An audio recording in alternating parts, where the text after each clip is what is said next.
أعوذ بالله من الشيطان الرجيم بسم الله الرحمن الرحيم يا أيها الذين آمنوا ادخلوا في السلم كافة ولا تتبعوا خطوات الشيطان إنه لكم عدو مبين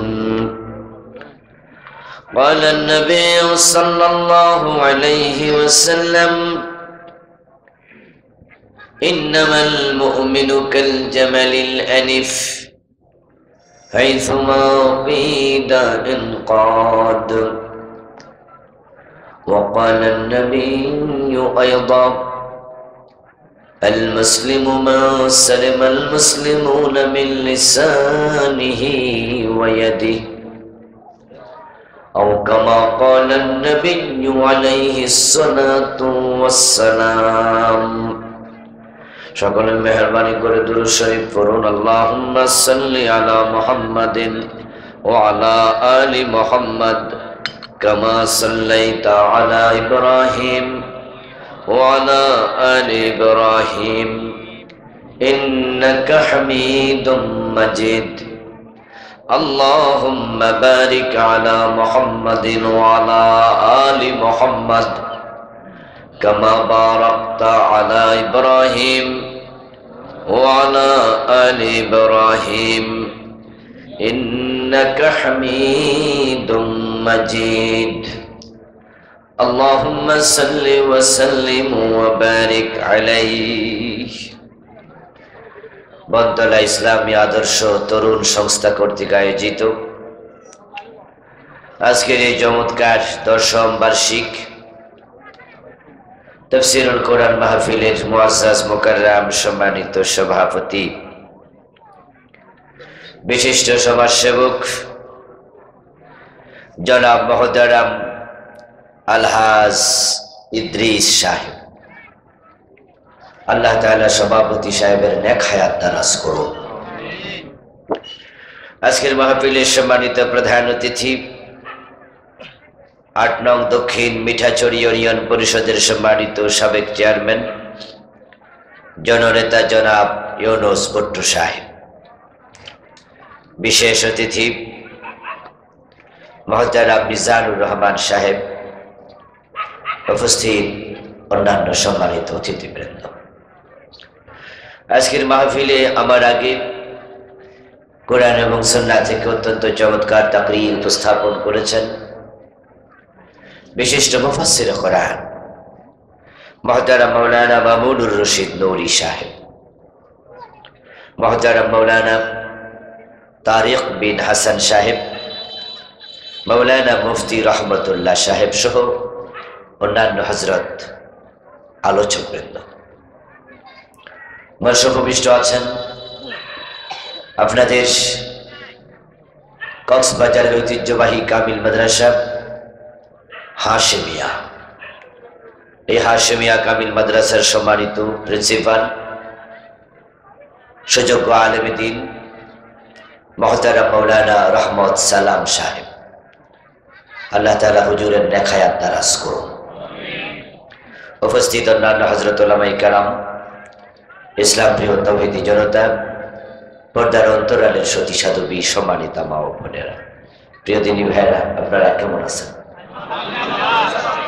মাশাআল্লাহ, আলহামদুলিল্লাহ, আমিও ভালো আছি। আল্লাহ তাআলা আমাদের সকলকে ভালো রাখুন, সুস্থ রাখুন। আল্লাহ যতদিন আমাদের মাঝিয়ে রাখবেন সকলকে ঈমানের সাথে রাখুন, আমিন। শুরুতে একটু সংশোধনী দিয়ে তারপরে আলোচনা যেতে চাই। পোস্টারের মাঝে বক্তাদের ছবি দেওয়ার খুব জরুরত ছিল কি? আমার কাছে মনে হয়েছে এটা অপ্রয়োজনীয় কাজ। বন্তলা ইসলামী আদর্শ তরুণ সংস্থার ভাইদের কাছে আমি অনুরোধ করতে চাই, অপ্রয়োজনীয় কাজ আল্লাহ পছন্দ করেন না। আপনারা মেহরবানি করে সকল মুসলমান সূরা মুমিনুনের প্রথম 11টি আয়াত পড়ে নেবেন। পুরা কোরআনই পড়া দরকার, স্পেশালি সূরা মুমিনুনের প্রথম 11টি আয়াত, যেখানে আল্লাহ তাআলা মুমিনের সফলতা কিসে সে প্রসঙ্গে আলোচনা করেছেন। কাদ আফলাহাল মুমিনুন আল্লাযীনা হুম ফি সালাতিহিম খাশিউন বলতে বলতে এক জায়গায় বলছেন ওয়াল্লাযীনা হুম আনিল লাহবি মুরিদুন। আমরা তো নিশ্চয়ই সফল মুমিন হতে চাই, ঠিক নাকি? আজকের এই মাহফিলের আয়োজনটাও তো আমাদের সফলতার জন্য। এই সফলতা কি দুনিয়ায় না আখিরাতে? হ্যাঁ, আমরা মূলত আখিরাতে সফল হতে চাই। দুনিয়ার সফলতা আমরা চাই, দুনিয়ার সফলতার সাথে আমাদের মূল সফলতা কোথায়? কথা বলুন না, কোথায়? আখিরাতে। আখিরাতের সফলতার নাম হলো জান্নাত। আল্লাযীনা ইয়ারসুনাল ফিরদাউস হুম ফিহা খালিদুন। সফল মুমিনের জন্য আল্লাহ বলছে তারাই জান্নাতুল ফিরদাউসের মালিক হবে। সুবহানাল্লাহ। এখন যারা আমরা সফল হতে চাই, জান্নাতে যেতে চাই, আমাদের এই সার্বিক আয়োজন সেজন্যই। আমাদেরকে জান্নাতি মানুষের গুণাবলী অর্জন করার বিষয়ে সচেষ্ট থাকা লাগবে। তো যারা সফল মানুষ, জান্নাতি মানুষ, তাদের একটা বৈশিষ্ট্য হচ্ছে আল্লাযীনা হুম আনিল লাহবি মুরিদুন। তারা অপ্রয়োজনীয় কাজ থেকে বিরত থাকে। এখানে আমাদের নাম পোস্টারিং এই জন্যই করা লাগে, মাইকিং করা লাগে, মানুষ যেন জানে যে কোন বক্তা আসতেছে। কিন্তু এখানে ছবি দেয়াটা আমি মনে করি এটা লাভ, কোনো দরকার নেই। এই ছবিটা যদি ঘরে টানানো হয়, পোস্টারটা ঘরে রাখা হয়, রহমতের ফেরেশতা ঢুকবে? ঢুকবে না। ওই ঘরটা বরকত শূন্য হবে। তো ছবির কারণে পোস্টারটা যদি কেউ ঘরে না লাগায়, আপনি শুধু ওয়ালে লাগালেন, এখানে সেখানে লাগালেন, কয়দিন পরে মেঘে বৃষ্টিতে পড়ে যাবে, ঝরে যাবে, শেষ হয়ে যাবে। কিন্তু যদি কেউ ঘরের মাঝে একটু লাগায় রাখে, তাহলে কিন্তু 2 বছর, 3 বছর, 5 বছরও ঘরের মাঝে কিন্তু থাকে, এর লংজিভিটি বৃদ্ধি পাবে। এই জন্য আমি অনুরোধ করতে চাই, ইন ফিউচার এই ছবি বক্তাদের ব্যবহার করবেন না। তো আজকের মাহফিলের যারা আয়োজক, এখানে শুধু তারাই উপস্থিত নয়, এখানে যারা নিচে বসে আছেন, আমার সাথে আছেন, আপনারাও তো অনেক সময় মাহফিলের আয়োজন নিজের এলাকায় করে থাকেন। এই কাজটা মেহেরবানি করে আপনারাও করবেন না। এটা নির্বাচনী পোস্টার না, এটা মাহফিলের পোস্টার। এর আলাদা গুরু গাম্ভীর্য থাকতে হবে। এখানে নৈতিক দ্বীনি দৃষ্টিভঙ্গি প্রাধান্য পাবে। ভবিষ্যতে এই কাজটি করবেন না। যারা করছে ওদেরকে পরামর্শ দেবেন। যেখানে ছবি টানানো, ঝুলানো আমরা আলেমরাই বিরোধিতা করি, ফেরেশতা আসে না যে ঘরে কুকুর থাকে, যে ঘরে ছবি টানানো থাকে। তো সেখানে আমরা হুজুররা যদি এগুলা শুরু করি, পাবলিক তো আরো বিভ্রান্ত হবে, ঠিক না কি? এই যে পরামর্শ আমি দিলাম, এর জন্য আপনারা কি রাগ করছেন? আদ-দীন ওয়ান নাসিহা। ইসলামের মূল স্পিরিটটাই হলো কল্যাণ কামনা, নসিহা করা। আল্লাহ আমাদেরকে সংশোধন হওয়ার তৌফিক দান করুন। আল্লাহ তাআলার পবিত্র দরবারে লাখো কোটি শুকরিয়া জ্ঞাপন করছে, যে মহান মনিব অত্যন্ত মেহেরবানি করে এই কনকনে শীতের মাঝে, কুয়াশা ঘেরা রাতে, কোরআনের আহ্বানে, কোরআনের মাঠে আমাদের সকলকে হাজির হওয়ার তৌফিক দিলেন। শুকরিয়া আমরা তাকে জানাবো যিনি আমাদেরকে দয়া করে সুস্থ রাখলেন, পবিত্র কোরআনের কথা বলার মতো, শোনার মতো কোরআন মুখী হৃদয় দিলেন। এই সব নেয়ামতের মালিক কে? সেজন্য আমরা আলোচনা শুরুতে মন প্রাণ উজাড় করে অন্তরের সবটুকুন শ্রদ্ধা এবং ভালোবাসা দিয়ে আমাদের মনিব আল্লাহ তাআলাকে শুকরিয়া জানাই, কৃতজ্ঞতা জানাই। সবাই মিলে জোরে জোরে একবার কালিমাতুশ শুকর পড়ি, আলহামদুলিল্লাহ। দরুদ ও সালাম প্রিয় নবী, সর্বকালের সর্বশ্রেষ্ঠ মহামানব বিশ্ব নবী মুহাম্মদুর রাসূলুল্লাহ সাল্লাল্লাহু আলাইহি ওয়াসাল্লামের প্রতি, সাহাবায়ে কেরাম ও শুহাদায়ে জামের আলা ইল্লিয়িন আল্লাহ তাআলার কাছে কামনা করছি, বলুন আমিন। প্রিয় দিনী ভাইরা, আমি আপনাদের সম্মুখে পবিত্র কোরআন মাজিদ থেকে সূরাতুল বাকারার 208 নম্বর আয়াতে কারিমা তিলাওয়াত করেছি। প্রিয় নবীজি সাল্লাল্লাহু আলাইহি ওয়াসাল্লামের পবিত্র মুখ অনুসৃত ছোট ছোট দুইটি হাদিস পাঠ করেছি। আল্লাহ তাআলা তৌফিক দান করলে এখান থেকে কিছু কথা বলবো ইনশাআল্লাহ। সূরাতুল বাকারার 208 নম্বর আয়াতে আল্লাহ তাআলা মুমিনদেরকে আহ্বান করলেন ইয়া আইয়ুহাল্লাযীনা আমানু বলে। আহ্বান করার পরে এবার একটি কাজ দিলেন, ওই কাজটি হলো দুখুলু ফিস সিলমি কাফা। তোমরা যারা ঈমান এনেছো, ঈমান আনলে চলবে না, ঈমান আনার পর কিছু দায়িত্ব পালন করতে হবে। আমরা যারা ঈমান এনেছি, মুমিন হয়েছি, ঈমান আনার পরে কাজ শেষ হয় না, শুরু হয়। মাশাআল্লাহ, যেটা বুঝেন সেটাই বলিয়েন, অসুবিধা নাই। ভুল বললে আমি সংশোধন করার চেষ্টা করব, আর ঠিক হলে তো ভালোই, কথায় কথা আসবে, এক হাতে তালি বাজে না। ঈমান আনার পরে কাজ শেষ হয় না, শুরু হয়।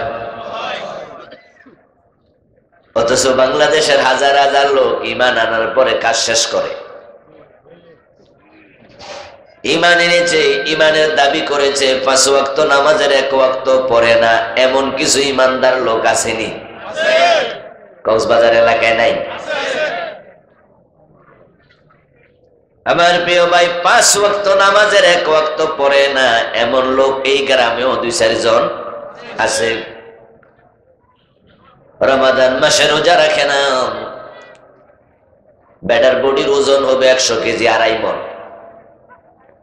লাগাতার 3 দিন উপাস থাকলেও পেটের মেদ কমবে না, ভুঁড়ি কমবে না, এতটা জোয়ান তাজা। অথচ এমন লোক দিনের বেলায় রমজান মাসে চা দোকানে পর্দা ফালায়া নাস্তা খায়।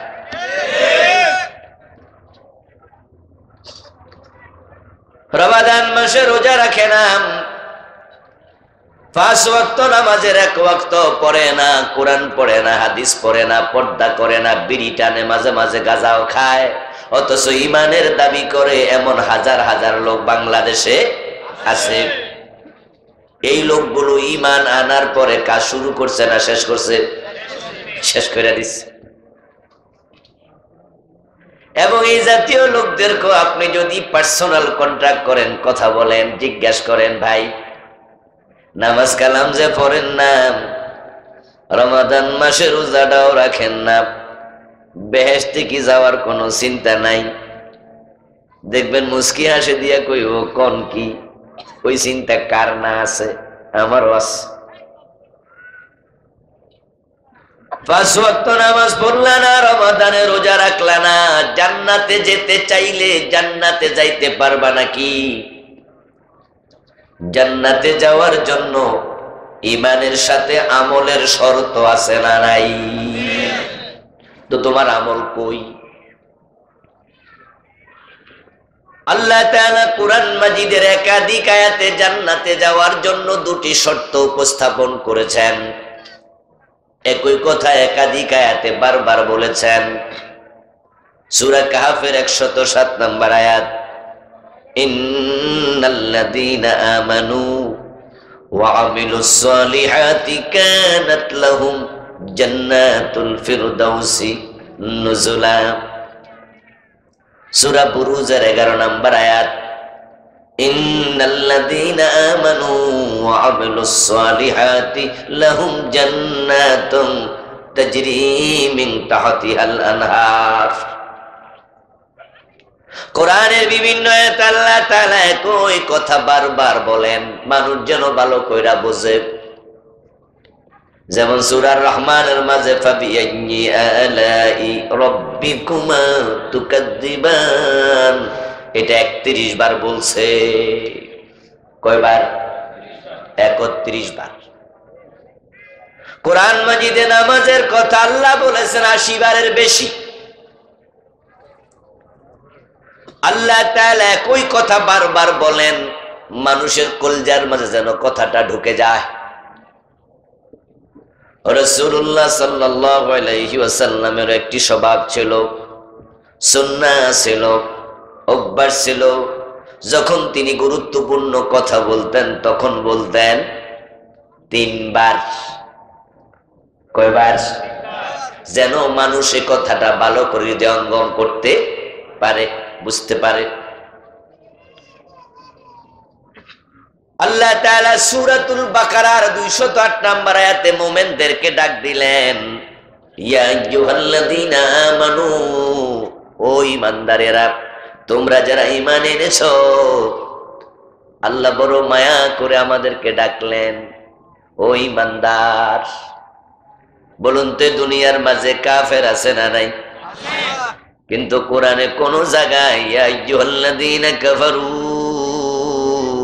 ও কাফেরেরা, এমন ভাবে আল্লাহ একটা ডাকও দেন নাই। দুনিয়ার মাঝে মুশরিক আছে না নাই? কোরআনের কথা ইয়া আইয়ুহাল্লাযীনা আশরাকু, এরকম একটা ডাকও আল্লাহ দেয় নাই। দুনিয়ার মাঝে মুনাফিক আছে না নাই? ইয়া আইয়ুহাল্লাযীনা নাফাকু, এরকম একটা ডাকও কোরআনে আল্লাহ দেন নাই। আপনার এলাকার এমপি, এলাকার এসপি, এলাকার ডিসি, যারা সমাজের ভিআইপি মানুষ, ওরা কি এলাকার সবাই কাছে ফোনে কল দেয় নাকি? আমার বন্ধু, যদি কোনোদিন আপনার ফোনের মাঝে কল আসলো অপরিচিত নাম্বার, আর আপনি রিসিভ করে সালাম দিলেন, রিসিভ করে হ্যালো বলবেন না সালাম দেবেন? চুপ করে থাকেন না, কথা কিছু কইেন। হ্যালোটা হইলে হ্যালো কইয়া দেন। চুপ করে থাকলে তো আমি মনে করবো যে আপনাদের আমি মনে বুঝাইতে পারতেছি না, আমার কথা মনে বুঝেনি না। আর যদি বুঝেন তাহলে কিছু কথা আপনিও বলেন। আল্লাহ আপনার মুখ দেয় নাই, কথায় অংশগ্রহণ করেন। মোবাইল রিসিভ করে কি বলবেন? হ্যালো না সালাম দেবেন? কোনটা সুন্নাহ? হাদিস হলো আসসালামু ক্বাবলাল কালাম, কালামের আগে সালাম। কালাম মানে কথা, কথা আগে না সালাম আগে?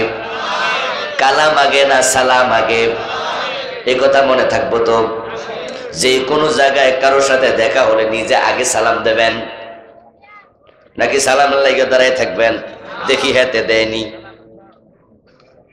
হাদিসে আছে, মান বাদা বিসসালামি ফাকাদ বারিয়া মিনাল কিবর, যে ব্যক্তি আগে সালাম দেয়, নবীজি বলছে ওই ব্যক্তি অহংকার থেকে মুক্ত হয়ে যায়। অহংকারীকে আল্লাহ পছন্দ করে না। আর যে ব্যক্তি আগে সালাম না দিয়া সালামের জন্য অপেক্ষা করে, বুঝতে হবে তার মাঝে অহংকার আছে। এই জন্য বাবা ছেলেরে সালাম দেবে, ছেলেও বাবারে দেবে, শ্বশুর জামাইরে দেবে, জামাইও শ্বশুরে দেবে, ওস্তাদ ছাত্ররা দেবে, ছাত্র ওস্তাদরে দেবে। আমি নিজে একজন শিক্ষক, আলহামদুলিল্লাহ ক্লাসে যখন ঢুকি আমি চেষ্টা করি সালামটা আগে যেন আমি দেই। যে কোনো লোকের সাথে দেখা হলে সালাম আগে দিতে হবে। প্রিয় নবী শিখাইছে সালাম আগে কালাম পরে। এই জন্য মোবাইল রিসিভ করে কি বলবেন? আসসালামু আলাইকুম। তারপরে প্রয়োজনে যদি সে না বুঝে একটু কথা বলার পরে আবার সে বলতে চায়, আপনি তখন হ্যালো বলেন, অসুবিধা নাই। হ্যালো শব্দের অর্থ হলো হে। হ্যাঁ কি বলেন যে বলেন, কিন্তু শুরুতে হ্যালো হবে না, শুরুতে হবে কি সালাম। অপরিচিত লোক আপনি রিসিভ করে সালাম দিলেন, সালাম দেওয়ার সাথে সাথে অপর প্রান্ত থেকে বলল আমি অমুক বলছি। আপনি নাম শুনে বুঝলেন উনি আপনার এলাকার এমপি। সাথে সাথে কিন্তু আপনার শরীরের পালপিটেশন গরম হয়ে যাবে। আরে স্যার আপনি আমার মতো লোকের ফোন দিছেন, স্যার আপনি কোন কারণে ফোন দিছেন? দেখবেন আপনি শুয়ে থাকলে বইয়া যাবেন, বইয়া থাকলে খারাই যাবেন, এবং ওনার সাথে 2-4 মিনিট গল্প করার পরে মোবাইল কাইটা বউ যদি ফাঁসে থাকে আগে বউরে কইবেন আমারে বুঝছনি কেডা আমি, আমার ফোন কেডা দে চিনো? তুমি না বোঝো না আমি কেডা। বউ কই আরে তুমি কেডা আমি চিনি না, আগে ক দিছে কেডা? কয় যে এমপি সাহেব ফোন দিছে। এবার নিজের কাছে একটু ভিআইপি লাগবো, ঠিক না? যে বাবা আমার কেডা ফোন দেয় এলাকার। পরের দিন চা দোকানে বই আপনি গল্প গুজব করবেন, পাবলিক রে আপনি শুনাইয়া দেবেন, বুঝাইয়া দেবেন, আপনি বুঝাইতে চাইবেন আমার মোবাইলে এমপি সাহেব ফোন দেয়, আমারে তোমরা সাধারণ মানুষ মনে করো না। আমার বন্ধু দুনিয়ার এমপি দুনিয়ার মন্ত্রী যদি ফোন দেয়, আপনারে কল দেয়, ডাক দেয়, আপনার কাছে নিজেকে গর্বিত মনে হয়, আপনি গর্ববোধ করেন। আকাশের মালিক আর শের মালিক আপনাকে বলছে ইয়া আইয়ুহাল্লাযীনা আমানু, ও ঈমানদার, ঈমানদার হিসাবে আপনার ফখর করা, গর্ব করা দরকার আছে না নাই? আমাদেরকে ডাক দিচ্ছেন কে? আল্লাহ। ও প্রিয় ভাইয়ার, আল্লাহ তাআলা আমাদেরকে ঈমানদার বলে ডাকেন। এখন আমাদের যাদের ঈমান আছে আল্লাহর ডাকে সাড়া দিতে হবে। আর আল্লাহ তাআলার ডাকে সাড়া দেওয়ার নিয়ম হলো আল্লাহ যা বলেন তা মনোযোগ দিয়ে শুনবো এবং তিনি যা বলেন তা আমল করব। এটা হলো আল্লাহর ডাকে সাড়া দেয়া নিয়ম। এখন আল্লাহ তাআলা সূরা বাকারার 208 নম্বর আয়াতে আমাদেরকে ডাকলেন, ডেকে দুটা মেসেজ দিলেন। এই আয়াতের প্রতিপাদ্য হলো দুটি। প্রথম অংশ হলো দুখুলু ফিস সিলমি কাফা, তোমরা যারা ঈমান এনেছো তোমরা ইসলামে পরিপূর্ণ প্রবেশ করো। ঈমান হলো ইসলামে প্রবেশের মেইন গেট, রাজতোরণ। যদি কোনো ব্যক্তি নামাজ পড়তে চায়, রোজা রাখতে চায়, নামাজ আগে না ঈমান আগে? বলেন দেখি। ইয়েস, ঈমান ছাড়া নামাজ পড়ে লাভ আছে? ঈমান ছাড়া রোজা রেখে লাভ আছে? এই জন্য ইসলামে প্রবেশ করতে হলে আগে তাকে ঈমান আনতে হবে। ঈমান হলো ইসলামে প্রবেশের গেট। এখন আমরা যারা ঈমান এনেছি, এবার আমরা ইসলামে প্রবেশ করব। ইসলামে যখন আপনি প্রবেশ করবেন, এবার আপনি কতটুকু প্রবেশ করবেন? আল্লাহ তাআলা আপনাকে আমাকে ডাকে বলতেছে ইসলামে প্রবেশ যখন করবা উদখুলু ফিস সিলমি কাফা, ইসলামে পরিপূর্ণ প্রবেশ করো। অর্ধেক প্রবেশ করার কোনো অধিকার আমি আল্লাহ দেব না। তোমরা যারা জান্নাতে যেতে চাও, ইসলামে ঢুকেছো জান্নাতে যাওয়ার জন্য, ইসলামে পুরা ঢোকো। ইসলামে পরিপূর্ণ প্রবেশ করার জন্য অর্ডার দিলেন কে? মাশাআল্লাহ, একটু জোরে বলুন কে? আল্লাহর অর্ডার মানা নফল না ফরজ? এখন ইসলামে পরিপূর্ণ প্রবেশ করাটাও আমাদের জন্য ফরজ। এবার একটু জবাব দেন তো, বাংলাদেশের অধিকাংশ লোক ইসলামে পুরা ঢুকছে না অর্ধেক? নামাজ পড়ে সুদে টাকা লাগাইয়া রাখছে এমন নামাজি আছে না নাই? এবারে ইসলামে পুরা ঢুকলে সুদ খাইতো নি? 5 ওয়াক্ত নামাজ পড়ে অথচ ফাইল আটকাইয়া অফিসে ঘোষ খায়, ফাইল না ঘোষ না দিলে ফাইলে সাইন করে না, এমন নামাজি অফিসারও আছে না নাই? নামাজ পড়ে 5 ওয়াক্ত মুখে দাঁড়িয়েও আছে, অথচ ওজনে কম দে, মালে ভেজাল দেয়, রমজান আসলে দ্রব্য মূল্য বাড়াইয়া দেয়, এমন হাজারো নামাজি রোজাওয়ালাও আছে না নাই? ও প্রিয় ভাই, বাংলাদেশের লোকেরা মনে করছে আমি নামাজ রোজাও করবো, আমি সুদও খামু, আমার মনে যা চা তাই করবো, মসজিদে মন চাইছে যায়, মনে না চাইলে যায় না, জোহর পরে আসর পড়ে না, মাগরিব পরে এশা পড়ে না, ওয়াক্তিয়া জুমা পরে ওয়াক্তিয়া নামাজ পড়ে না, এমন নামাজিও আছে না নাই? ও বেটা, আল্লাহর গোলাম না নিজের নফসের গোলাম? আল্লাহর গোলাম হলে কিছু পড়বা কিছু পড়বা না, কিছু মানবা কিছু মানবা না, অধিকার তোমাদের আমাদের আর নেই। ও বন্ধু, আপনি ইমান বুঝেন নাই, ইসলাম বুঝেন নাই, না বুঝার কারণে আপনি কিছু মানেন কিছু ছাড়েন। قال النبي صلى الله عليه وسلم إنما المؤمن كالجمل الأنف حيثما قيد ينقاد। প্রিয় নবীজি বলছেন, শোনো দুনিয়ার মানুষ, যে ব্যক্তি মুমিন হবে, কালেমাটা বুঝবে, বুঝে পড়বে, কালেমা পড়ার সাথে সাথে ওই মুমিন হয়ে যাবে, ওই ওটের মতো যে ওটের নাকের ভিতর তার মালিক রশি ঢুকাইয়া দিছে। কি পারফেক্ট উদাহরণ, কি চমৎকার উদাহরণ! যে ওটের নাকের ভিতরে মালিক রশি ঢুকাইয়া দিছে, ওই ওট কি মন মতো চলতে পারে? আর একটু আওয়াজ দিয়া বলুন তো, সেই ওটটা স্বাধীন না পরাধীন? মন মতো চলে না, মালিকের টান মতো। এখন তুমি যদি কালেমা পড়ে মুমিন হও, মন মতো চলার অধিকার তোমার আমার আর নেই। একজন হিন্দু সে মদ খাবে, খাক, কারণ সে কালেমা পড়ে নাই। আর যে কালেমা পড়ে নাই, তার নাকের ভিতরে রশি ঢুকে নাই, তাই সে মদ খাবে। কিন্তু মুসলমান কেমনে খাবে? সে না আল্লাহর গোলাম, সে না ইমানদার। একজন বৌদ্ধ সুদে টাকা লাগাবে, মুসলমান কেমনে লাগাবে? সে না মুমিন।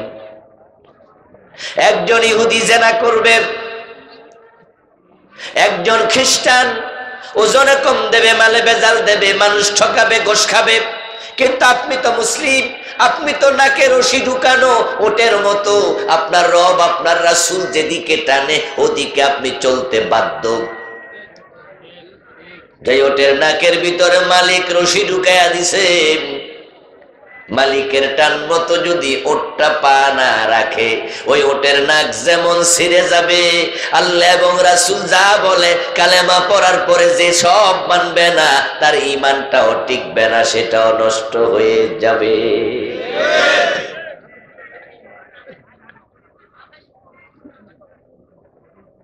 তাই তো রাসূলুল্লাহ সাল্লাল্লাহু আলাইহি ওয়াসাল্লাম বলেছেন, ইয়াতি আলান নাসি জামানুন ইয়াজতামিউনা ফিল মাসাজিদি লাইসা ফীহিম মুমিনুন। এমন একটা জামানা মানুষের সামনে আসবে, যে জামানার মানুষগুলো মসজিদে নামাজ পড়বে একসাথে, অথচ তাদের মাঝে ঈমানওয়ালা আর থাকবে না একজনও। সবগুলোর ঈমান ভেঙে যাবে, টুটে যাবে, ছিঁড়ে যাবে। কারণ তারা ইসলাম বুঝেনি। তাই তারা নামাজ কালামও পড়বে, আবার ইসলামী আন্দোলনের বিরোধিতা করবে। নামাজ পড়ে 5 ওয়াক্ত, অথচ আল্লাহর আইনের ওয়াজ করলে চেহারা কালো হয়ে যায়, এমন নামাজি আছে না নাই?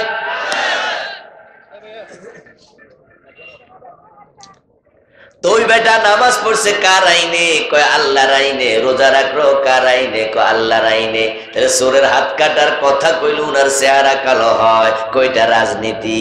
ও দোস্ত, নামাজ বুঝি রাজনীতি না, রোজা বুঝি রাজনীতি না? যদি নামাজ রোজার কথা আল্লাহই বলে, এটা রাজনীতি না হয়, চোর ধরে হাত কাটার কথা আল্লাহর কোরআনে আছে না নাই? তো এটাকে তুমি রাজনীতি বানাইলা কেন?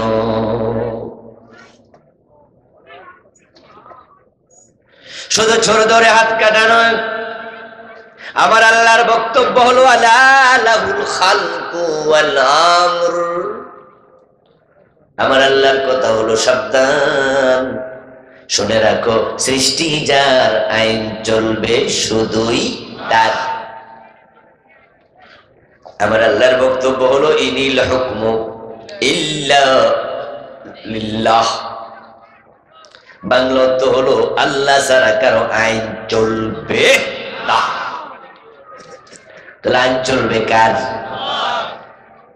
আপনাদের কাছ থেকে আমি একটু উচ্চ স্বরে আওয়াজ চাই, বলুন তো সবাই, সৃষ্টিকার? সৃষ্টিকার। আইন চলবে কার? এই 52 বছরের বাংলাদেশে আল্লাহর আইন চলে না ব্রিটিশ আইন চলে? তো ব্রিটিশ আইন মানলে তোমরা আল্লাহর গোলাম হলে কেমনে? এই জন্য যারাই কালেমা পড়েছে, যারা ঈমানদার দাবি করে, তারা সবাই মিলে ঘোষণা দিতে হবে ব্রিটিশ আইন মানা যাবে না, আইন মানব শুধু কার?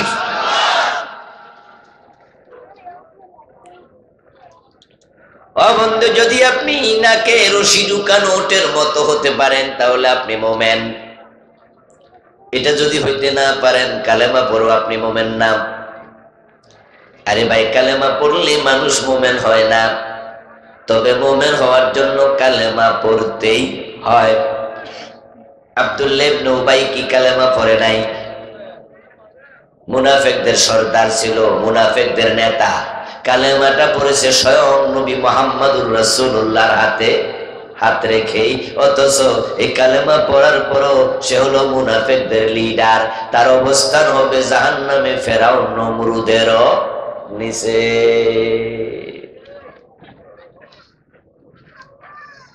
গিরিশচন্দ্র সেন যখন পবিত্র কোরআনের বঙ্গানুবাদ করেন, 30 পারার বঙ্গানুবাদ 1 নম্বরে যে করছে সে হলো গিরিশচন্দ্র সেন।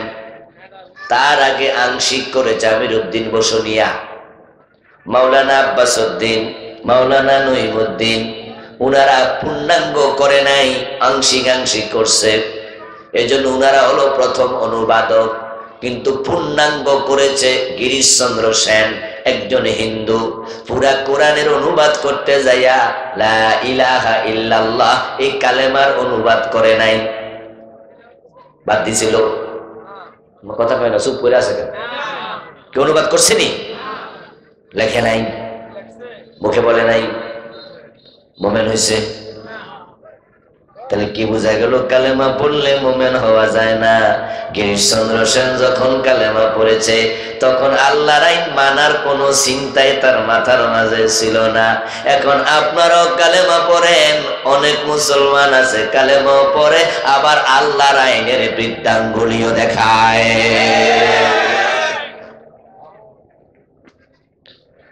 আপনি যদি মুমিন হন, আল্লাহর কথার বাইরে চলার অধিকার আপনার আমার আর নাই। তাই তো আল্লাহ তাআলা বলেন, ইয়া আইয়ুহাল্লাযীনা আমানু দুখুলু ফিস-সিলমি কাফা, ও মুমিনেরা ইসলামে পরিপূর্ণ প্রবেশ করো। ইসলামে পরিপূর্ণ প্রবেশ করা ফরজ। এখন ইসলামে প্রবেশ করার জন্য ইসলাম কি সেটা তো বুঝতে হবে।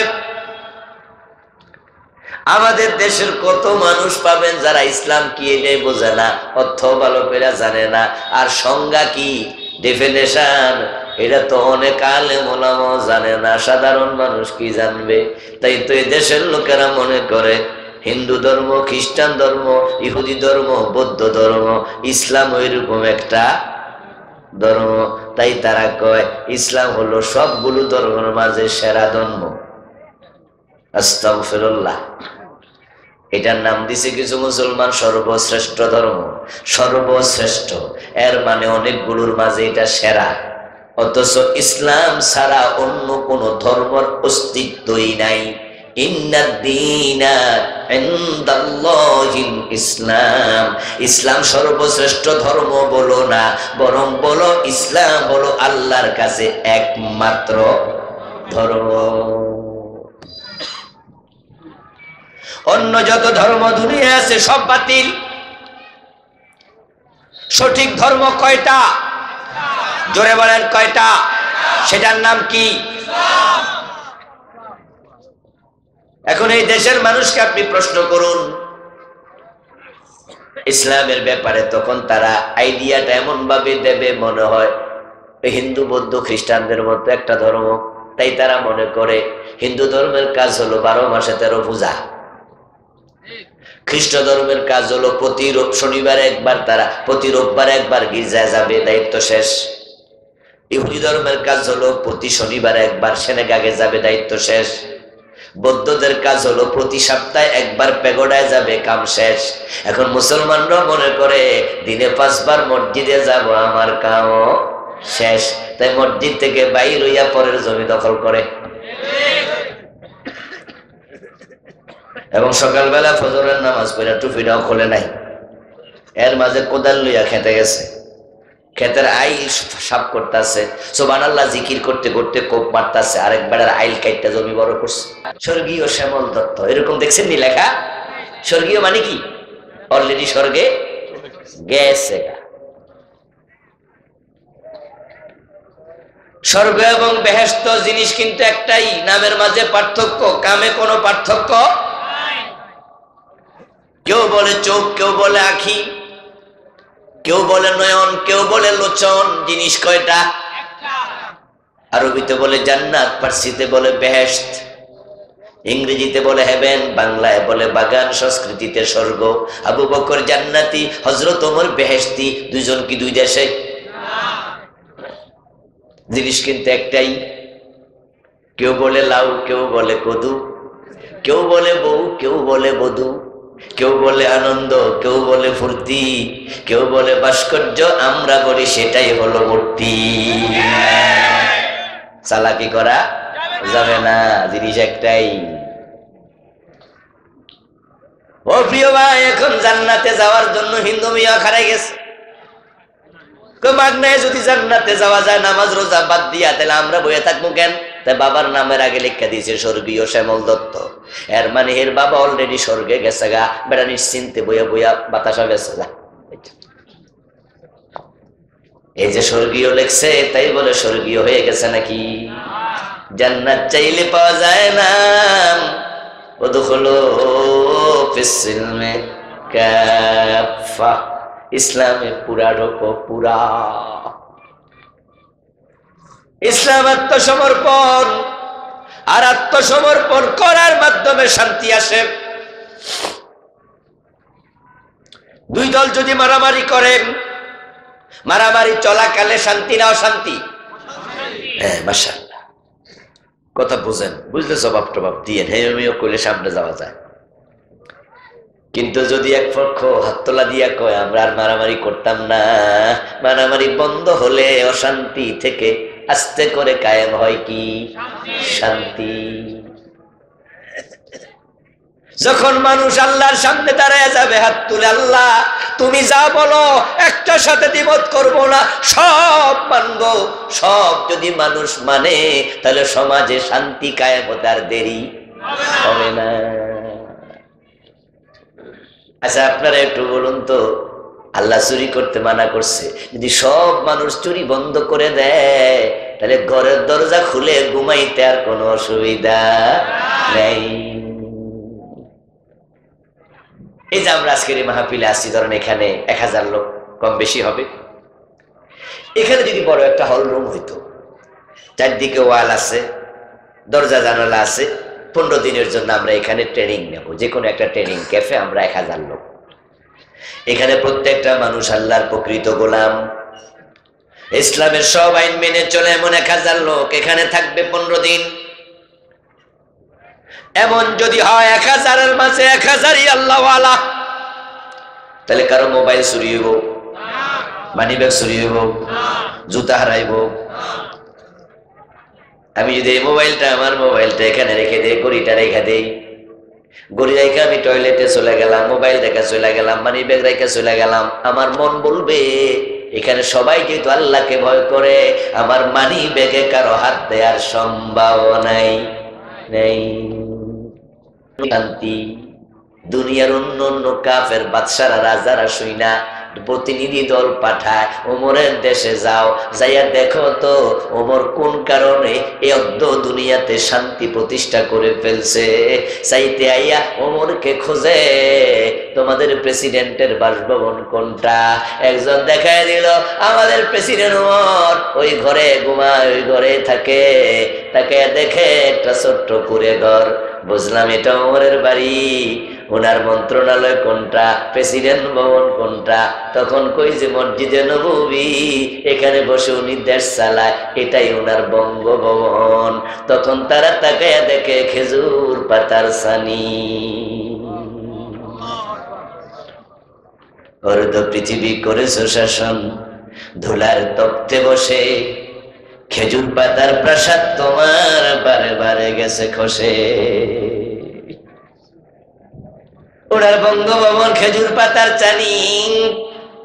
তো তোমাদের প্রেসিডেন্ট এখন কোথায়? আমরা দেখা করতে এসেছি, অমুক দেশের প্রতিনিধি দল আমাদের প্রেসিডেন্ট পাঠাইছে তোমাদের দেশের খোঁজ খবর নেয়ার জন্য। একজন ইশারা দিয়া দেখায়, ওই যে একটা গাছ দেখা যায়, আমি কিছুক্ষণ আগে আমাদের প্রেসিডেন্টকে গাছতলে ঘুমাইয়া থাকতে দেখছি, আপনারা ওখানে যান, ওনাকে পাবেন। ওরা একজন আরেকজনের দিকে চাইয়া কয়, কয় কি রে? প্রেসিডেন্ট বলে গাছতলে ঘুমায়, কয় কি? তারপর ওরা গেছে, গিয়ে দেখে ঠিকই হযরত ওমর গাছতলে একা একা শুয়ে আছে, কোনো বডিগার্ড নেই।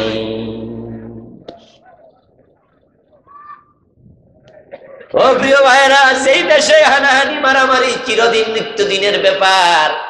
ওই দেশে অর্ধ দুনিয়ার সম্রাট গাছতলা ঘুমায়া থাকে, মনে কোনো টেনশন।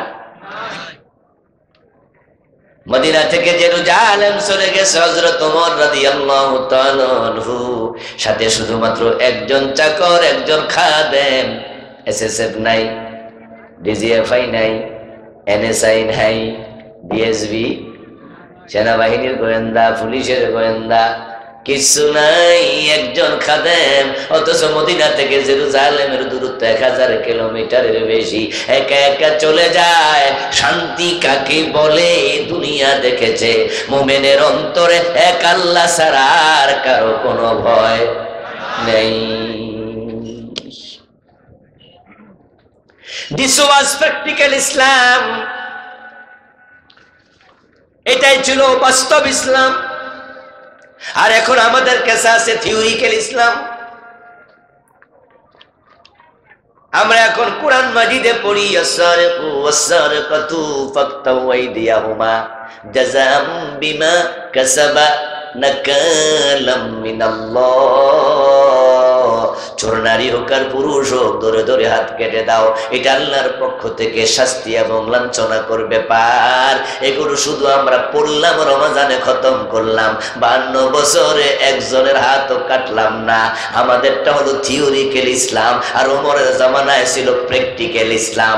নিজের ছেলে মদ খাইছে, নিজের ছেলেকে রেহাই দেয় নাই, 80 বেত লাগাইছে। মদ্যপানের অপরাধে প্রিয় পুত্রকে নিজ করে মেরেছ দোররা, মরেছে পুত্র তোমারই চোখের পরে। ইসলাম সে তো পরশমানি, তারেকে পেয়েছে খুঁজি, পরশে তাহার সোনা হলো যারা, তাদের মোরা বুঝি। রাসূলুল্লাহ সাল্লাল্লাহু আলাইহি সাল্লাম ইসলাম নিয়ে আসলেন, সাহাবারা মানতে শুরু করলো।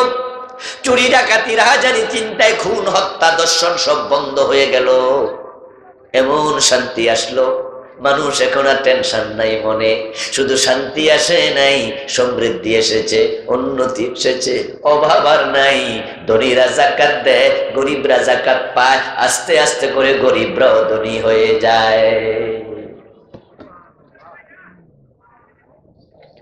তুখাযু মিন আগনিয়াইহিম ফাতুরাদ্দু ইলা ফুকারাইহিম। ধনীদের থেকে যাকাত তোলা হবে, গরিবের মাঝে বন্টন করা হবে। যাকাত আপনি আমি যেভাবে বাংলাদেশে দেই, এটা ইসলামী নিয়ম না। ব্যক্তি যাকাত দেবে না, যাকাত দেবে রাষ্ট্র, আর ব্যক্তি রাষ্ট্রের কাছে জমা দেবে। ব্যক্তিরা ব্যক্তিকে যাকাত দেয়, ইসলামের সিস্টেমে নাই। ইসলামের সিস্টেম হলো খুয মিন আমওয়ালিহিম সাদাকাতান তুতাহহিরুহুম ওয়া তুযাক্কিহিম বিহা। ও নবী, ধনীদের থেকে আপনি রাষ্ট্রপ্রধান, আপনি যাকাত কালেকশন করেন, উসুল করেন। রাষ্ট্রের কাছে সবাই যাকাত দেবে। যাকাত দেয়া নফল না ফরজ? এই ফরজ বিধান মানতেই হবে, দাও যাকাত সবাই। এখন বাংলাদেশের সব ধনী মানুষ যাদের যাকাত ফরজ, তারা শেখ হাসিনার কাছে, রাষ্ট্রের কাছে যাকাত দিল। এখন হাসিনা সরকার বাংলাদেশে কারা কারা গরিব আছে তার তালিকা করবে। ওনাদের গোয়েন্দা বাহিনী আছে, ওনাদের প্রশাসনে অনেক লোক আছে। তারা তালিকা করার পরে এবার ভাববে কেমনে যাকাত দিলে বেডার গরিব থাকবে না। যারা রিক্সাওয়ালা আছে গরিব, তারে বলবে এখন থেকে আর ভাড়া রিক্সা চালানো লাগবে না, তোমার একটা রিক্সা আমরা যাকাতের টাকা দিয়া কিনে দিলাম, এখন তুমি রিক্সাটা চালাও, সংসার চালাইতে থাকো। মনে রাখো আগামীবার কিন্তু তোমারে আর যাকাত দেয়া হবে না। তাহলে গরিব একজন বাড়লো না কমলো? মহিলা মানুষকে গাই গরু কিনে দেবে, টেইলারি যারা জানে টেইলারিং মেশিন কিনে দেবে, ঠেংনাই লুলা ক্লাংরা খোরা ওরে আস্তে করে একটা দোকানদার বানায়া দেবে, দোকান বানায়া দেবে। যাকে যেমনে দরকার এইভাবে পেট্রোনাইজ করো, তাহলে দেখবা কয়দিন পরে যাকাত খাওয়ার লোক আর নাই। হযরত ওমরের জামানায় আমরা সেটাই দেখেছি। যাকাত বিভাগের কর্মচারী যাকাতের টাকা কান্দে লইয়া লইয়া হাঁটে, যাকাত খাওয়ার লোক আর নেই। প্রান্তিক জনগোষ্ঠী যারা, গরিব মানুষ যারা, তাদেরই দায়িত্ব হচ্ছে ইসলাম বেশি ফলো করা। কারণ তারা যদি ইসলামের ভিতরে ঢুকে যায়, তাদের আর গরিব থাকা লাগবে না, তাদেরকে ধনী বানাইয়া দেবে কে? যাকাত আল্লাহর জন্য চালু করছে। কিন্তু এই প্রান্তিক জনগোষ্ঠী তারা ইসলাম থেকে দূরে থাকে, বরং তারা 100 টাকা দিলে বাটপারে ভোট দিয়া দেয়। একটা বিড়ি খাওয়াইলে জিন্দাবাদ কইরা, ঠিক না? তারা নিজের পায়ে নিজে কুড়াল মারতেছে। আমার ভাইয়ারা, এখন ইসলামটা কি? এই যে ইসলামে পুরা ঢুকবেন, ইসলাম কি তার সংজ্ঞা? আল ইসলাম হিয়া তিলকা শারায়ে আল্লাতী ইয়াতাহাক্কাকু বিহাস সালাম। ইসলাম হলো কতিপয় আইনের নাম, যে আইনগুলো মানলে শান্তি কায়েম হয়ে যায়। এবার আপনাদের কাছে একটু উত্তর চাইব, ইসলামের আইন কি বাংলাদেশে চলে? চোর ধরে হাত কাটে? চুরি আছে না নাই? ডাকাত ধরে শুলে দেয়? ডাকাত আছে না নাই? জেনা করলে পাথর মারে? জেনা বাংলাদেশে আছে না নাই? বরং জেনাকে আরো কেমন উন্মুক্ত করা যায় নতুন নতুন সিস্টেম বইয়ের ভিতরে ঢুকাইতেছে। সিলেবাসে নতুন করে ট্রান্সজেন্ডার নামক সমকামিতার আমদানি করা হয়েছে। গত সপ্তাহ ধরে চলছে তোলপাড়, ফেসবুকে আপনারা দেখেছেন, পত্রপত্রিকায়, মিডিয়া। ট্রান্সজেন্ডার নামে নতুন একটি অপসংস্কৃতির আমদানি বাংলাদেশে করার অপচেষ্টা চলছে। এটা নিয়ে আমাদের আগে কোনো গবেষণা ছিল না, আমরা জানতামও না, 2 একবার শুনেছি, এটা নিয়ে মনোযোগ দেই নাই, এটা আবার কি জিনিস। কিন্তু ইদানিং এটা ক্লাস 7 এর বইতে ঢুকাইয়া দিচ্ছে। কোন জিনিস যখন সিলেবাসে ঢোকে তখন কথা বলতে হবে, ভাবতে হবে। কারণ ক্লাস 7 এ যদি বাংলাদেশের 10 লাখ বাচ্চা পড়ে, তা 10 লাখ বাচ্চার মাথার মাঝে এটা ঢুকে যাবে, ঠিক কিনা? এই 10 লাখ আগামী বছর 7 থেকে 8 এ উঠবে, উঠবে না? তখন আগামী বছর যারা 7 এ, ওখানে নতুন করে আরো 10 লাখ এটা শিখবে, তাহলে কয় লাখ হয়ে গেল? 20 লাখ। তারা যখন 8 থেকে 9 এ উঠবে, তারা আবার 10 লাখ হবে। এরকম করে করে বাংলাদেশের আপামর জনতার ভিতরে এই সমকামী নীতি ঢুকিয়ে দেওয়ার অপচেষ্টা হাতে নেওয়া হয়েছে।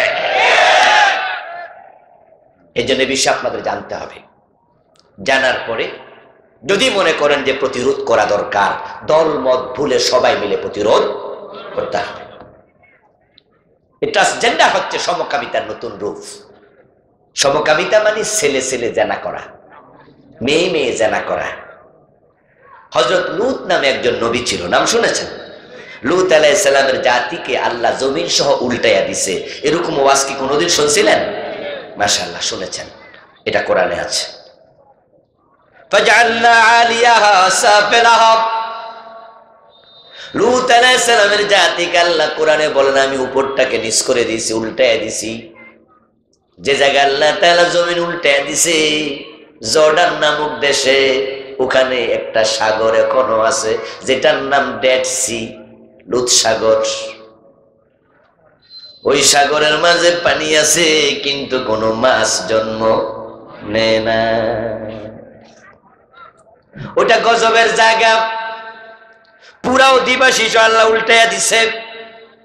তাদের অপরাধ ছিল তারা ছেলে ছেলে জেনা করত, মেয়েদের কাছে যাইতো না, পোলা পোলারে বিয়া করত। নাউজুবিল্লাহ পড়ে। যেটা কুত্তার মাঝে, ছাগলের মাঝে, শুয়োরের মাঝে এই সিস্টেম নাই।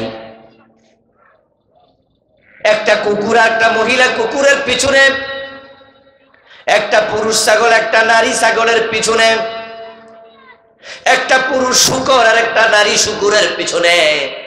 এটাই দুনিয়ার সহজাত প্রবৃত্তি। ছেলে মেয়ে দেখলে আকৃষ্ট হয়, মেয়ে ছেলে দেখলে আকৃষ্ট হয়। কিন্তু লূত নবীর উম্মত এই সিস্টেমটা পাল্টায়া দিছে, তারা পুরুষ পুরুষ দেখলে আকৃষ্ট হতো। নাউজুবিল্লাহ। আতাতুনা রিজালা বিশাহওয়াতিন মিন দুনিন নিসা। লূত নবী তাদেরকে বলল তোমরা বুঝি পুরুষ পুরুষের কাছে শাহওয়াত নিয়ে যাইবা মহিলা বাদ দিয়া? এরকম ঘটনা পৃথিবীর কেউ আর করে নাই। এগুলো তোমরা ছেড়ে দাও, ছেড়ে দাও। কিন্তু তারা এটা ছাড়ে নাই, বরং উল্টা লূত নবীর বলতো এগুলো বললে তোমার এলাকা থেকে বহিষ্কার করে দেব। তাদের এই চারিত্রিক অধঃপতনের কারণে আল্লাহ তাআলা রেগে গেলেন। দুইজন ফেরেশতা পাঠালেন, বললেন যাও জমিনটা উল্টায়া দাও। ওই দুইজন ফেরেশতা এসে লূত আলাইহিস সালামকে বললেন, ও আল্লাহর নবী লূত, রাত যখন গভীর হবে তখন আপনি আপনার এলাকা থেকে চলে যান, আপনার পরিবারের লোকদেরকে নেবেন, ইমানদার যারা আছে তাদেরকে সাথে নেবেন। তবে ইল্লা ইমরাতাহু আনজাইনাহু ওয়া আহলাহু ইল্লা ইমরাতাহু কানাত মিনাল গাবিরিন। আল্লাহ বলে দিছে আপনার বউকে সাথে নেয়া যাবে না। আপনার বউ ওই চরিত্রহীনদেরকে সাপোর্ট করে, তাই তার উপরও গজব আসবে। লূত আলাইহিস সালাম রাতের বেলা চলে গেলেন ওনার উম্মতদেরকে সাথে নিয়ে। গভীর রাত, ফজরের আগ মুহূর্তে বিশাল এক বিকট আওয়াজ লূত নবীর কানে আসলো। লূত আলাইহিস সালাম বুঝলেন গজব তো এসে গেছে। ওই দুই ফেরেশতারে আল্লাহ বলছে টোটাল এলাকা সবটা হাতের তালুতে তুলে নাও। কোদাল দিয়া কোপ দিলে মাটি যেমন উঠে আসে, দুই ফেরেশতা দুই পাশে হাত দিয়া কোপ মারছে, এখন পুরা এলাকাটা দুই হাতের তালুতে। আল্লাহ বল উপরের দিকে তুলতে থাকো। আমতারনা আলাইহিম মাতারা আমতারনা আলাইহা হিজারা। আল্লাহ তাআলা কোরআন মাজিদে বলেন ফেরেশতা দুইজন ওই মাটিটা উপরের দিকে তুলতেছে অধিবাসী সহ, আর আমি আকাশ থেকে পাথরের বৃষ্টি বর্ষণ করতে শুরু করেছি। কিসের বৃষ্টি? পানি না পাথর? পাথর, পাথরের বৃষ্টি। হিজারা, হিজারা। পাথরের বৃষ্টি নাজিল করে সবগুলো মানুষকে আমি পশুর চিবানো ভুসি বানিয়ে দিয়েছি, মেছাকার করে ফেলেছি। তারপরে এবার ফেরেশতা দুইজনকে বললাম উল্টা করে ছেড়ে দাও। তারা ছেড়ে দিল। জমিনে পড়ে এটা সাগর হয়ে গেল, গর্ত হয়ে গেল। আমার বন্ধু এখন বাংলাদেশে ঢুকাইছে ট্রান্সজেন্ডার, ক্লাস 7 বইতে পাবেন। সেখানে শরীফ শরীফার গল্প নামে একটা গল্প ঢুকাই দিছে। এর মানে হলো শরীফ নামে শরীফা নামে দুইজন ব্যক্তি, শুনতে মনে হয় দুইজন অথচ দুইজন না। শরীফ হলো একটা ছেলে, কয়দিন পরে সে বলতেছে আমি আর ছেলে না আমি মেয়ে। লোকজন জিজ্ঞাসা করে কেমনে কি, তুই তো ছেলে, মুখে তোর মোছ আছে, মুখে তোর দাড়ি আছে, কিরে বেটা তোর বুক সমান, বুকের মাঝে ফসম আছে, তুই তো ছেলে, আমাদের সাথে চলস। কয় না না, আমি মনে মনে নিজকে মেয়ে মনে করি, তাই সমাজের লোকেরা আমাকেও মেয়ের স্বীকৃতি দিতেই হবে।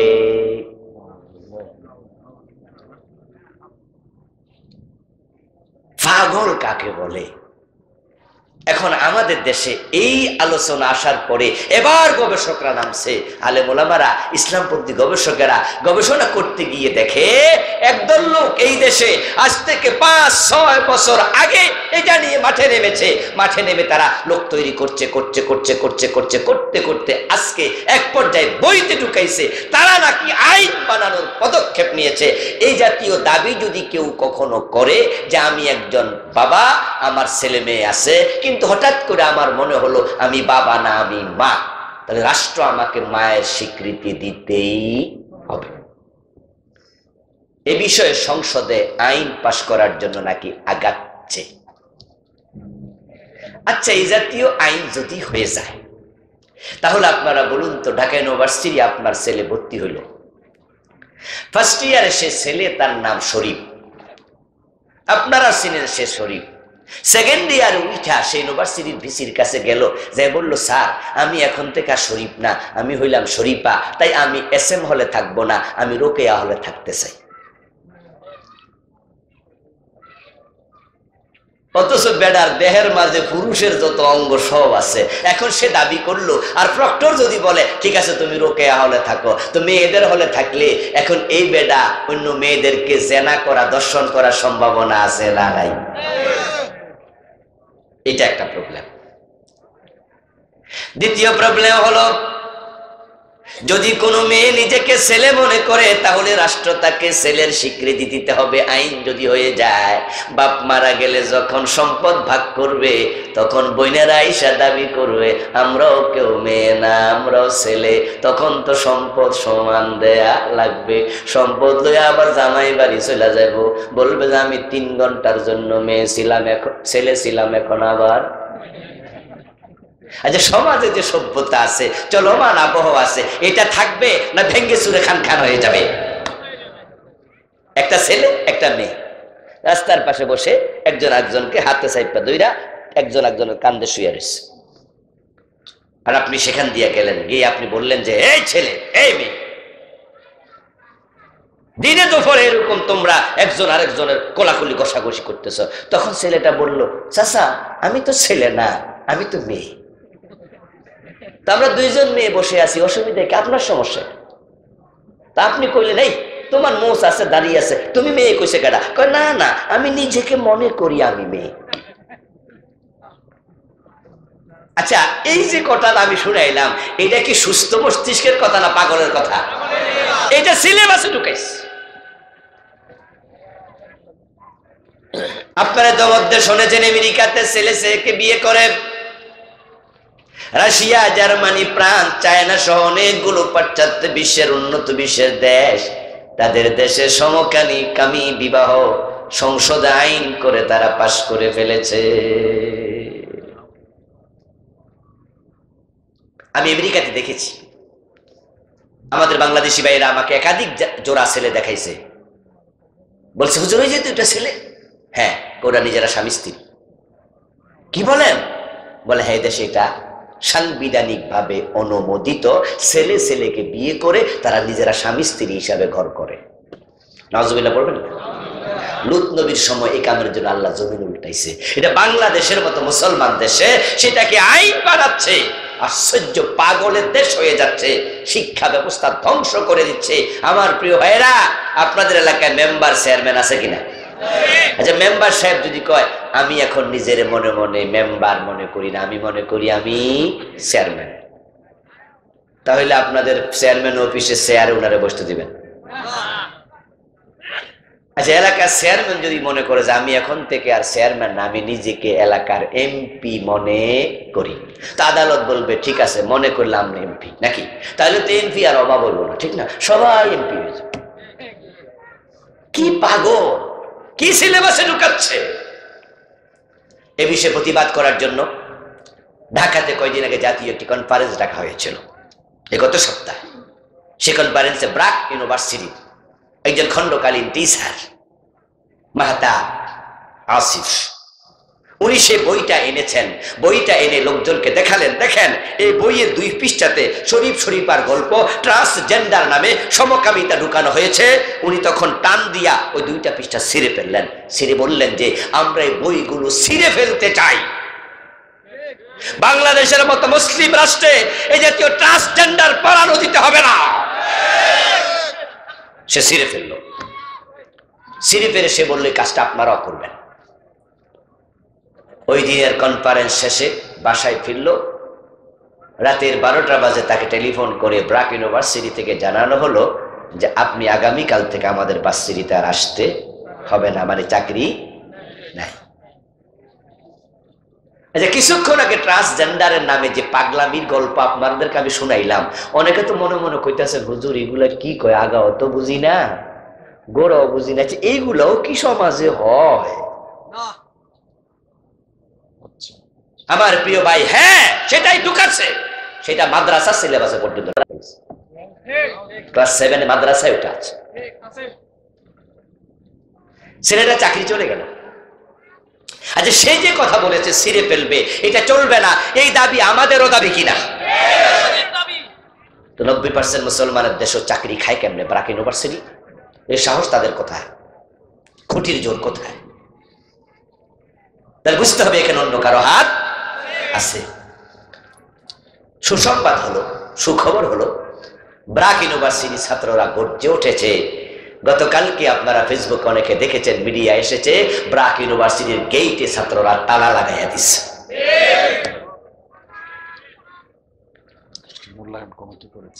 আলহামদুলিল্লাহ। আজকের পত্রিকায় দেখলাম, খবরে দেখলাম, এই খবরটা আলহামদুলিল্লাহ রাষ্ট্রের কাছে গেছে।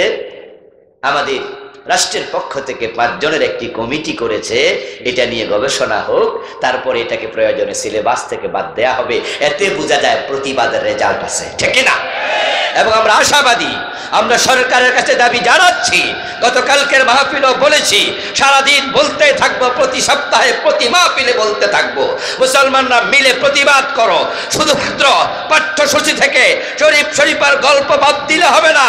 এই গল্প যারা লিখেছে, যারা ঢুকাইছে, তাদেরকে আইনের আওতায় আনতে হবে।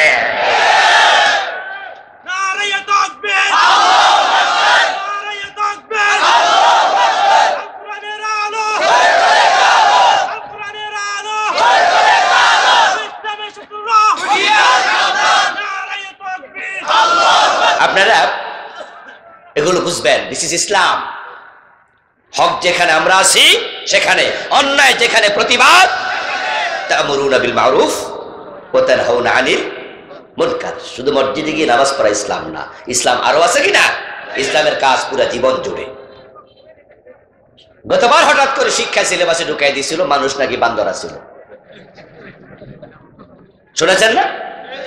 মানুষ বানর থেকে আসছে। যখন এই বিষয় নিয়ে আলেম ওলামারা সিরিয়াস হয়েছে, আলহামদুলিল্লাহ পরবর্তীতে সরকার বাধ্য হয়েছে এটা সিলেবাস থেকে উঠে করেছে, আইন করেছে, এটা পড়ানো যাবে না। এখন আমাদের প্রশ্ন হলো, শুধুমাত্র সিলেবাসে উদ্ভট বিষয়গুলো ঢুকলে বাদ দেবেন, এটাই হবে না। ভবিষ্যতে আইন করতে হবে। বই যারা লিখবে, বই যারা বানাবে, আজে বাজে উদ্ভট লিখলে তাদেরকে জেলে দেওয়ার বিধান রাখতে হবে।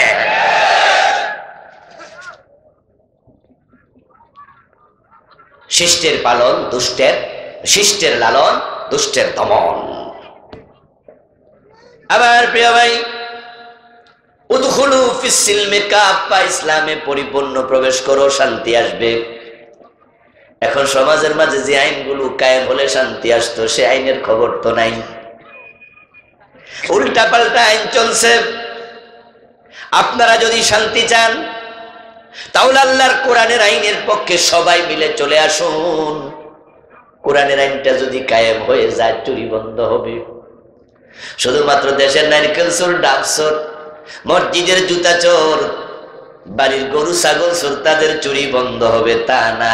ইসলামের আইন এত ভালো, যারা রাষ্ট্রের টাকা চুরি করে কানাডায় বাড়ি বানাইয়া দেশটাকে ফতুর করে দিচ্ছে, ইসলাম কায়েম হলে তাদের হাতও কাটা হবে।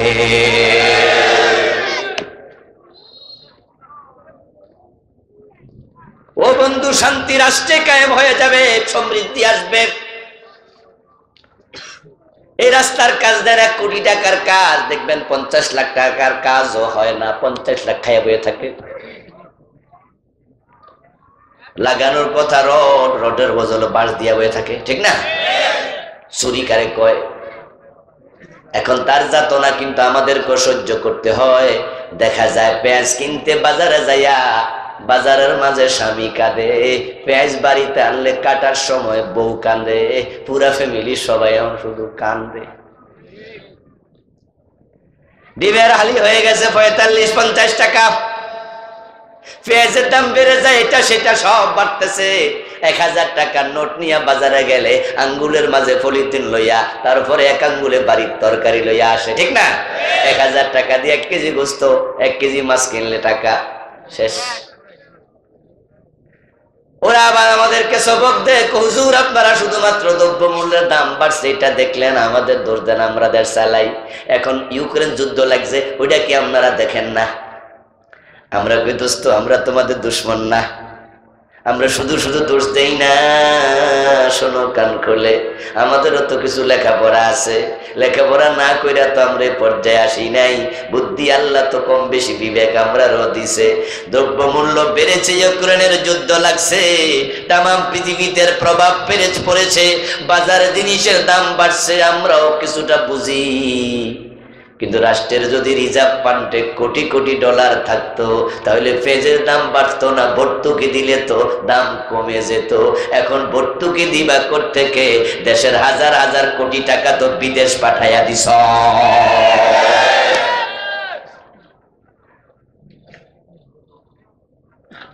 ও প্রিয় ভাই, এখন যদি আপনারা চান দেশটা উন্নতি হোক, সমৃদ্ধি হোক, দরজা খুলে ঘুমাবেন, চুরি ডাকাতি বন্ধ হোক, কোরআনের আইনে হাত কাটার আইন চালু হওয়া দরকার আছে না নাই? ইসলাম না আসলে কেমনে হবে? আজকে মাদক যুব সমাজকে শেষ করে দিচ্ছে। ঘরে যদি একটা ছেলে মাদক সেবী হয়, ওই ঘরটাকে জাহান্নাম বানায়া ছাইরা দে। আরে যেই ঘরে একটা মদখোর ফোলা আছে, অশান্তির দাবানল কেমনে ধাউ ধাউ করে জ্বলে, ওই ঘরের মা বাবা হারে হারে টের পায়। আরে মদখোর ফোলার জ্বালায় মা অস্থির, বাবা অস্থির, মায়ের কানের স্বর্ণ পর্যন্ত চুরি করে বেচা মদ খায়, বউয়ের গলা সেঞ্চুরি করে বেচা লায়। এখন এই মাদকের সবল চরম ভাবে চলছে, যুব সমাজের শেষ করে দিচ্ছে যুব সমাজ। হাজার হাজার লক্ষ লক্ষ পিস ইয়াবা প্রতিদিন বাংলাদেশে ঢুকতেছে। কেমনে বন্ধ করবেন? সরকার তো ফেল মারছে, কারণ সরকারের বাহিনী বড় সজাগ। আপনাদের কক্সবাজারে উখিয়া সীমান্ত দিয়া কক্সবাজারের দিকে আসবেন, দেখবেন 2-3 কিলো পর পরে বিভিন্ন চেকপোস্ট, কোথাও সেনাবাহিনী, কোথাও র্যাব, কোথাও বিজিবি, কোথাও আনসার, কোথাও পুলিশ গাড়ি থামাইয়া চেক করে, গাড়ির বনাট খোলে, ব্যাগ ডালা খোলে। যদি সন্দেহ করে হুজুরের মাথার টুপি দাও,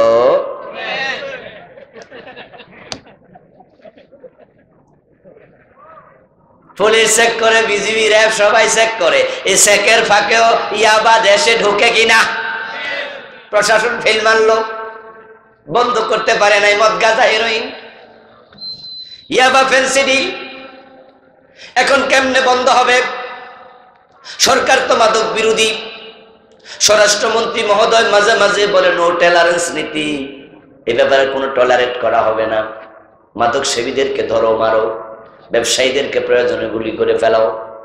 আমার বন্ধু, ইশারা ইঙ্গিতে বোঝা যায় সরকার যেটা কইছে। কারণ আমরা মাঝে মাঝে দেখি মাদক সেবীদের বিরুদ্ধে, মাদক ব্যবসায়ীদের বিরুদ্ধে দারুণ দমন নীতি চলে। বিভিন্ন জায়গায় লাশও পাওয়া গেছে মদ ব্যবসায়ীদের। ঠেলায় পইরা আপনাদের কক্সবাজারের একজন বড় এমপি ওই সময় ওমরা হজে চইলা গেছে।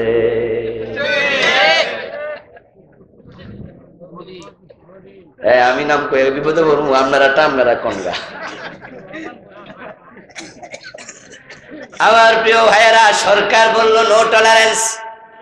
পুলিশ মাদক বিরোধী, র্যাব মাদক বিরোধী, সেনাবাহিনী মাদক বিরোধী, স্বরাষ্ট্রমন্ত্রী বিরোধী, আমরা বিরোধী, আপনারা বিরোধী, শিক্ষক বিরোধী, ছাত্র বিরোধী, টিচার বিরোধী, মা বিরোধী, বাবা বিরোধী। এরপরে এত মত। তোমরা যদি মাদক বন্ধ করতে চাও, হযরত ওমরের মতো 80 বেতের আইন চালু করে দাও। মাদক সেবী পাইবা যেখানে, 80 বেত লাগাইবা সেখানে। আর কেমনে পিটুনি দেয় সেটা ভিডিও করে টেলিভিশনে পাঠাইয়া খবর কবরে চালাও, ভিডিও করে ইউটিউবে ঠেলার নাম সবাই এটা বোঝে। কিন্তু আমাদের দেশে যারা মদ বন্ধ করবে, সরিষার মাঝে ভূত আছে, এদের অনেকেও বিড়ি টানে, অনেকে নিজেরাও মাঝে মাঝে মদ। তাই ওনারা মদ বন্ধ করার জন্য যে একটা বড় দপ্তর বানাইছে, ওই দপ্তরের নাম দিছে মাদক নিয়ন্ত্রণ অধিদপ্তর। মাদক নির্মূল অধিদপ্তর বানায় নাই, নিয়ন্ত্রণ বানায় বুঝাইছে কম কম খাইলে অসুবিধা নাই। বুদ্ধি আছে কিন্তু। দপ্তরের নাম কি? মাদক নিয়ন্ত্রণ। এই ড্রাইভার নিয়ন্ত্রণে চালাও। নিয়ন্ত্রণ করা কি বন্ধ করার কয়? বন্ধ করে ড্রাইভার গাড়ি বন্ধ করো, আর গাড়ি নিয়ন্ত্রণে চালাও, আর মানে হচ্ছে দেখে শুনে চালাইতে থাকো। তাহলে মাদক নিয়ন্ত্রণ মানে অল্প অল্প খাইলে অসুবিধা। তো যারা বন্ধ করবে এরাই তো নাম দিছে কম খাও। আর হুজুরের কাছে মাসলা জানার জন্য আসছে, হুজুর ডিম চুরি করে খাওয়া জায়েজ আসেনি? হুজুর যদি কয় ডিম চুরি করে খাইলে গুনাহ নাই, পাবলিক মুরগি খাইলে কথা বলছেন। যদি আপনি কারণে বইতে দেন হে কিন্তু হইয়া যাবে জায়গা দখল, এটা নিয়ম। যদি কেউ মনে করে যে এখানে আমি একটু শুমু, তাহলে হে আইয়ে হয়ে যাবো নাকি? আইয়া কিন্তু আস্তে আস্তে করে দখল করবো, বইবো, তারপরে খাইতেবো, তারপরে হয়ে যাবো।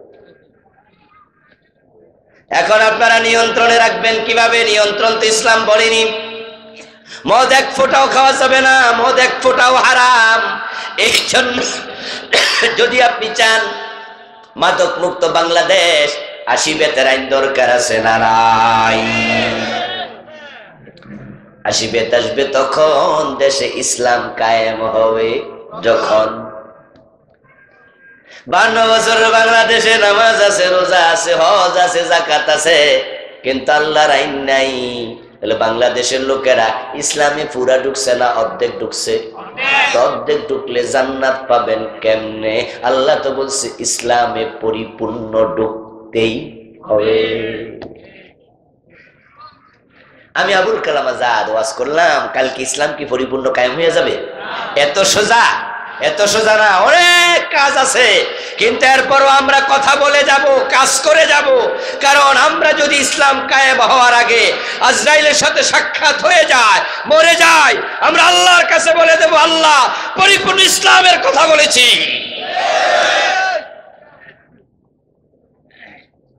আংশিক ইসলাম যথেষ্ট, এই চিন্তা আমার কলবে ছিল না। আমার কলবে ছিল দুখুলু ফিস সিলমে কাফা। আপনারা যারা এখন সুদে টাকা লাগাইছেন তারা কি করবেন? ইসলামী রাষ্ট্র আসার আগ পর্যন্ত সুদ খাওয়া যাবে কিছু কিছু, ঠিক না? খাওয়া যাবে না। قال النبي صلى الله عليه وسلم من أكل درهم ربا وهو يعلم أنه أشد من 36 زنا। যে ব্যক্তি জেনে শুনে 1 টাকা সুদ খেলো, তার আমলনামায় 36 বার জিনার গুনাহ লিখে দেয়া হবে। 1 টাকা সুদ খেলে 36 বার জিনা হয়, 100 টাকা সুদ খেলে 3600 বার জিনা হয়, 1000 টাকা সুদ খেলে 36,000 বার জিনার গুনাহ হয়। ও দোস্ত, দিনে নামাজ পড়ো 5 ওয়াক্ত, আর 1 টাকা সুদ খেলে জেনা করলা 36 বার। এত জেনাকারী জান্নাত পাবে কেমনে?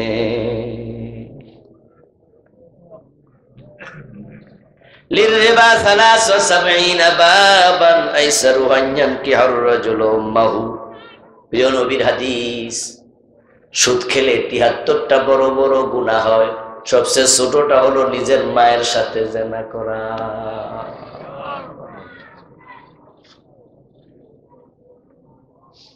বিষ খায়া কেউ মরলে আমরা আফসোস করি, ফাঁসিতে ঝুলে মরে গেলে আমরা আফসোস করি। কামটা করলো কি?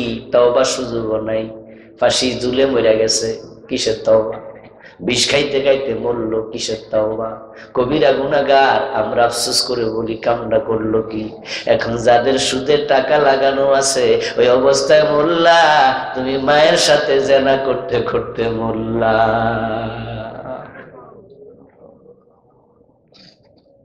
আজরাইলকে আপনারে 15 দিন আগে কয়ে যাবনি আগামী 15 তারিখ আইতাছি, যে 15 দিনে সুদের টাকা তুইলা লাও, না কিন্তু মায়ের সাথে জেনা করতে করতে মরবা, টাকা টুকা যা আছে তুইলা লাও। আর আপনি মানুষের বাড়ি যায় কবেন যে ভাই আমি আগামী 15 তারিখ মরে যাবো, আমি সুদ টুদার খামো না, টাকা দিয়ালান, এ জাতীয় কোনো অগ্রিম সংবাদ আজরাইল দিব নাকি? তো তাহলে আপনারা যারা সুদে টাকা লাগাইয়া রাখছেন, আজরাইল যদি আজকে আইসা যায় উপায় কি?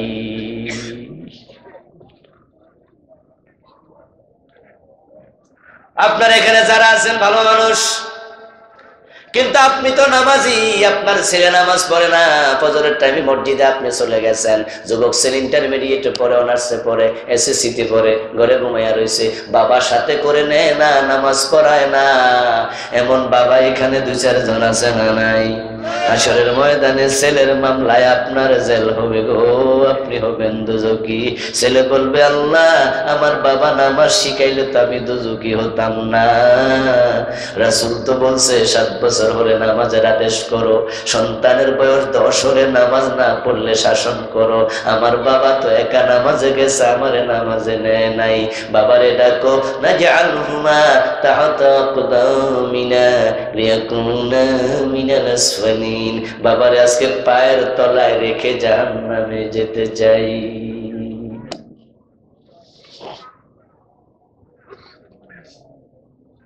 ও প্রিয় ভাই, ইসলামে পুরা যদি ঢোকেন, ঢুকতে হয় আপনার মেয়ে বোরকা না ছাড়া কলেজে কেমনে যায়? বোরকা না পরা কলেজে কেমনে যায়?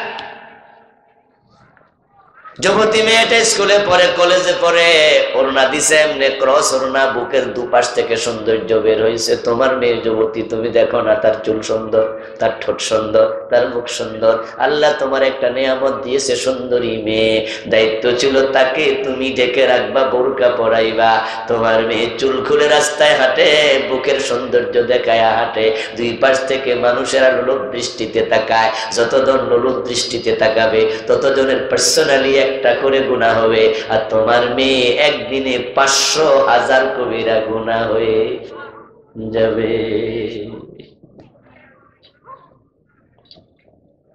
এই মেয়ে হাসরের ময়দানে জাহান্নামের যখন অর্ডার পাবে তখন বলবে বাবারে ডাকো, মারে ডাকো। তারা বোরকা সিলাইয়া দিলে তো এত গুনাহ আমার হতো না।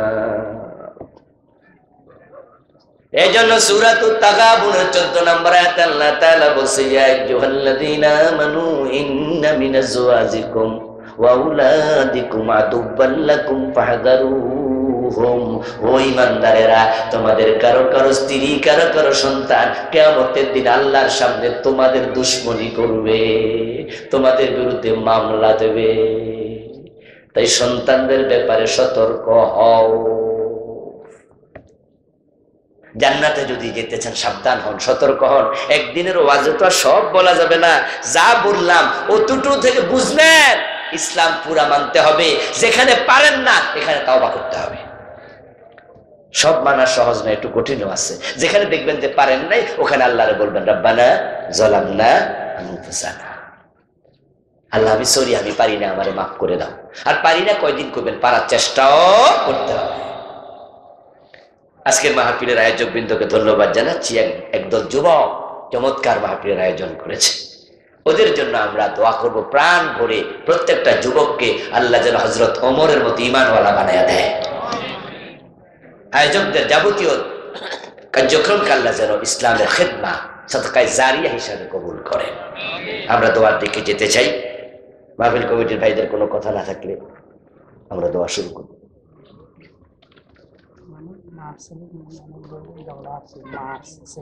মা ছেলের মাঝে ঝগড়া, মা কোনোভাবে ছেলেকে মাফ করতে রাজি নয়। এখন ছেলের কি করা উচিত? ছেলে মায়ের পায়ে ধরে থাকবে, ছেলে মার পা ধরে বসে থাকবে। মা যতক্ষণ ক্ষমা করবে না পা ছাড়বে না। মা যদি লাথি মারে লাথি খাবে। আমি আশা করি যদি কোনো ছেলে মায়ের পা ধরে এরকম 10 মিনিট 15 মিনিট আধা ঘন্টা বসে থাকে, দুনিয়াতে এমন কোন পাষাণ মা নাই যে ক্ষমা করবে না। এই জন্য ছেলে মায়ের কাছে ছোট হবে, রাগ করে লাথি মারলে লাথি খাবে, এরপরও বলবে মা তুমি আমার মাফ করে দাও। আমরা দোয়া করি আল্লাহ যেন ওই সন্তানকে তার মায়ের সন্তুষ্টি অর্জন করার তৌফিক দেয়, তার মা যেন তাকে ক্ষমা করে, আল্লাহ তাকে মানসিকতা দেয়। অনেক মা ছেলে আছে যারা অনেক দিন ধরে কথা বলে না, এই বিষয়ে কিছু বলবেন? ছেলের দোষ, মায়ের সাথে কথা বলবে না।